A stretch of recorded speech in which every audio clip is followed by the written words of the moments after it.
Hi friends, మరొక చిన్న mini వ్లాగ్తో అయితే మీ ముందుకు వచ్చేసాను. నాకు తెలిసిన బాధాకరమైన విషయం అయితే నేను మీతో షేర్ చేసుకుంటాను మొహరం గురించి.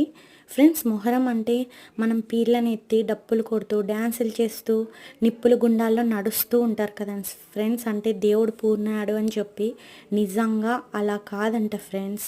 ఎందుకంటే ఒక రాక్షసుడి నుంచి తమ సామ్రాజ్యాన్ని కాపాడుకోవాలన్న ఉద్దేశంతో ఎంతోమంది వీరులు, అందులో ముఖ్యంగా ఇమాం హసేన్ అనే మహమ్మద్ ప్రవక్త యొక్క మనవలు తమ ప్రాణాలను కోల్పోయిన రోజంట ఫ్రెండ్స్. అంటే వాళ్ళతో పాటు తమ సైనికులందరినీ 72 మందికి పైగా తమ ప్రాణాలను కోల్పోయిన రోజంట ఫ్రెండ్స్. అందుకే మొహరం అంటే త్యాగానికి ప్రతీకగా ముస్లిమ్స్ భావిస్తారు.